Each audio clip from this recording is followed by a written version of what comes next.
क्या आप जानते हैं कि 15 जुलाई से भारत में कुछ विदेशी गाड़ियाँ स्कॉच विस्की, कॉस्मेटिक्स और आपकी फेवरेट इंपोर्टेड चॉकलेट्स जो होंगी सब सस्ता होने वाला है।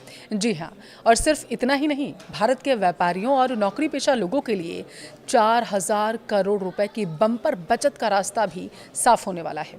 11 महीने का लंबा इंतजार दरअसल अब खत्म हो चुका है। 15 जुलाई से भारत और ब्रिटेन के बीच इतिहास की सबसे बड़ी आर्थिक डील यानी कि CETA यानी कि comprehensive economics and trade agreement लागू हो चुका है।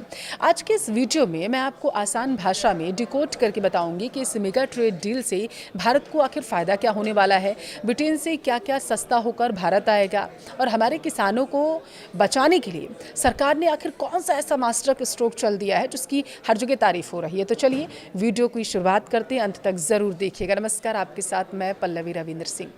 देखिए, एक वक्त था जब ब्रिटेन की ईस्ट इंडिया कंपनी भारत व्यापार करने आई थी और उसने हमारी पूरी अर्थव्यवस्था पर कब्जा कर लिया था। लेकिन कहते हैं ना, इतिहास खुद को दोहराता है और इस बार कुछ यही हुआ है। बाजी पलट चुकी है।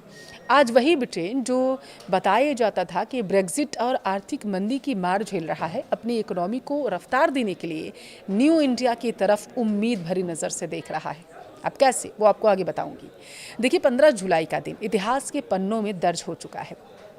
यानी आज का दिन 11 महीने की लंबी बातचीत के बाद भारत और ब्रिटेन की अब तक की सबसे बड़ी और ऐतिहासिक ट्रेड डील लागू हो रही है और इस डील ने चीन से लेकर यूरोप तक खलबली मचा दी है। आखिर क्यों ब्रिटेन भारत के 99% सामानों पर रातों रात टैक्स जीरो करने को मजबूर हो चुका है? क्या यह डील भारत को मैन्युफैक्चरिंग सुपर पावर बनाने का मास्टर स्ट्रोक माना जा रहा है?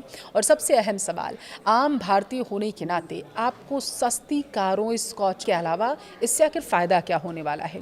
इस वीडियो में हम इसी जियोपॉलिटिक्स के गेम को डिकोड करने की कोशिश करेंगे। तो कुर्सी की पेटी बांध लीजिए क्योंकि ये वीडियो बहुत दिलचस्प है।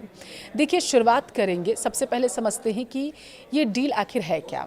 15 जुलाई इतनी अहम तारीख क्यों है? करीब 11 महीने पहले दरअसल दोनों देशों ने इस समझौते पर साइन किए थे। अब सारी कागजी कार्रवाई पूरी हो चुकी है। इस डील की सबसे बड़ी हाईलाइट है 99% सामान पर इंपोर्ट ड्यूटी का खत्म होना। इसका सीधा मतलब यह है कि जब भी कोई भारतीय कंपनी अपना सामान ब्रिटेन भेजेगी तो लगभग 99% प्रोडक्ट्स जो होंगे उन्हें ब्रिटेन की सरकार कोई टैक्स या इंपोर्ट ड्यूटी नहीं देनी होगी। अब सोचिए, इससे भारतीय सामान ब्रिटेन के बाजार में सस्ता बिकेगा, डिमांड बढ़ेगी और चीन या बांग्लादेश जैसे देशों की कंपनियों को हम कड़ी टक्कर दे पाएंगे। अब आपके मन में सवाल आ रहा होगा कि भाई ये तो ठीक है, लेकिन किन इंडस्ट्रीज़ को इससे सबसे ज़्यादा फ़ायदा होने वाला है? ऐसी कौन कौन सी जगहें हैं? तो इस डील से देखिए, हमारे MSME यानी कि जो छोटे और मध्यम उद्योग जो कर रहे होंगे, छोटा व्यापार कर रहे होंगे, उनकी लॉटरी निकलने वाली है, इसमें कोई दो राय नहीं है। खासकर वो लोग जो इन सेक्टर्स में काम करते हैं, जैसे कपड़ा और रेडीमेड गारमेंट्स में अगर काम करते हैं, आपका व्यापार है, अगर चमड़े या जूते के आप व्यापार में शामिल हैं, अगर आपका बिजनेस जेम्स एंड ज्वेलरी से जुड़ा हुआ है और इसके अलावा इंजीनियरिंग सामान और ऑटो पार्ट्स, दवाइयों से, फार्मेसी से रिलेटेड हो गया, केमिकल जो फैक्ट्रियाँ बनाती हैं, प्रोसेस्ड फूड जो कंपनियाँ बनाती हैं और मरीन प्रोडक्ट्स इसमें होते हैं, अब खिलौने और स्पोर्ट्स गुड्स भी इसमें शामिल किए गए हैं। देखिए, आज की तारीख में भारत और ब्रिटेन के बीच लगभग 56 अरब डॉलर का व्यापार होता है।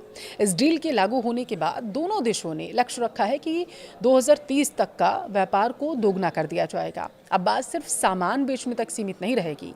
आज का युग जो है वो सर्विसेज का है और यहाँ भारत ने बाजी मार ली है। ब्रिटेन ने भारत के लिए 12 बड़े सर्विस सेक्टर और 137 सब सेक्टर के दरवाजे खोल दिए हैं। इसका मतलब ये हुआ कि हमारे IT professionals, doctors, engineers, accountants को ब्रिटेन में काम करने के नए मौके अब मिलेंगे और ज़्यादा अवसर खुल चुके हैं। सबसे बड़ी गुड न्यूज़, जो भारतीय प्रोफेशनल्स थोड़े समय के लिए ब्रिटेन में काम करने जाते हैं, उन्हें डबल कंट्रीब्यूशन कन्वेंशन के तहत एक बड़ी राहत मिलने वाली है। अब उन्हें ब्रिटेन की सोशल सिक्योरिटी में दोहरा योगदान नहीं देना होगा। सरकार का अनुमान है कि इससे 75% के आसपास भारतीय कर्मचारियों और 900 से ज़्यादा लगभग कंपनियों को सीधा फ़ायदा होता हुआ नजर आएगा। अब देखिए, तकरीबन माना जा रहा है कि 4,000 करोड़ रुपए की बचत होगी। अब आते हैं आगे चल के उस सवाल पर जिसका आप शायद बेसब्री से इंतज़ार कर रहे हैं। ब्रिटेन हमें क्या देगा? हमारा तो समझ में आ गया, हमें वहाँ फ़ायदा होगा, हम सामान देंगे। ब्रिटेन से क्या आएगा इस डील से? ब्रिटेन को क्या फ़ायदा होने वाला है? ब्रिटेन क्यों राज़ी हो गया 11 महीने के बाद? देखिए, भारत भी तो ब्रिटेन से आने वाले सामानों पर टैक्स कम करेगा, सीधा सा मुद्दा है। इस डील के तहत ब्रिटेन से आने वाले कई प्रोडक्ट्स पर भारत अपनी इंपोर्ट ड्यूटी घटा लेगा और इससे भारत के बाज़ारों में जो स्कॉच विस्की होती है, जिन ब्रिटिश चॉकलेट्स जो होती हैं, जो प्रीमियम मानी जाती हैं, बिस्किट्स हो गए, कॉस्मेटिक का सामान हो गया, ब्रिटिश कारें हो गई, पहले के मुकाबले सस्ती हो जाएंगी। लेकिन ठहरिए, कल सुबह उठकर शोरूम मत चले जाइएगा। सरकार ने दरअसल साफ कर दिया है कि इन पर टैक्स की कटौती एक साथ नहीं होगी, बल्कि चरणबद्ध तरीके से की जाएगी, यानी धीरे धीरे होगी। इसलिए कीमतों में गिरावट भी आपको देखने को मिल सकती है, वो सब धीरे धीरे होगा।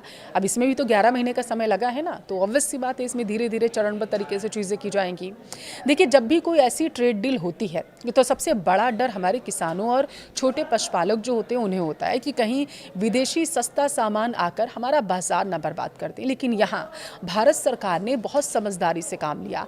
भारत ने दूध, डेयरी उत्पाद, अनाज, दालें, मोटा अनाज, खाद्य तेल और सेब जैसे संवेदनशील कृषि उत्पादों को इस समझौते से बाहर रखा है, यानी इन पर कोई भी ड्यूटी कम नहीं की जाएगी। ये जब विदेश जाएगा तो ये उसी तरीके से जाएगा जो प्राइसेस वहाँ पर रखे गए होंगे और उसी ड्यूटी के तहत जाएगा। इससे हमारे देश के किसानों और घरेलू बाजार के हित पूरी तरीके से सुरक्षित रहेंगे। तो कुल मिलाकर 15 जुलाई से लागू हो रही ये इंडिया यूके ट्रेड डील दोनों हाथों में लड्डू के जैसा है। एक तरफ हमारे एक्सपोर्टर्स जो हैं वो बढ़ेंगे, एक्सपोर्ट्स बढ़ेंगे, नई नौकरियाँ पैदा होंगी, ब्रिटेन के बाजार में हमारा दबदबा बढ़ेगा। वहीं दूसरी तरफ हमारे कंज्यूमर्स जो होंगे, कुछ ब्रिटिश प्रोडक्ट्स सस्ते दाम पर उनको मिलेंगे, वो भी बिना हमारे किसानों को नुकसान पहुंचाए। देखिए, चीन पर अपनी निर्भरता कम करने के लिए दुनिया चाइना +1 स्ट्रैटेजी पर अपनी राय दे रही है, वो इस पे चल रही है और यह डील साबित करती है कि यूरोप के बड़े देश अब भारत को सबसे भरोसेमंद पार्टनर मानने लगे हैं। ब्रिटेन के बाजार में ड्यूटी फ्री एंट्री मिलने से हमारे युवाओं के लिए लाखों नई नौकरियां पैदा होंगी और मेक इन इंडिया को पंख भी लगेंगे। सरकार ने अपने किसानों को बचाते हुए ब्रिटेन से यह डील क्रैक कर ली है, लेकिन असली परीक्षा अब हमारे भारतीय उद्योगपतियों की है। क्या हमारी कंपनियां क्वालिटी के मामले में ब्रिटेन के बाजार पर राज कर पाएंगी? आपको क्या लगता है, क्या भारत सच में चीन को पीछे छोड़कर ग्लोबल मैन्युफैक्चरिंग हब बनने के रास्ते पर आगे निकल रहा है? अपनी राय कमेंट में ज़रूर दें।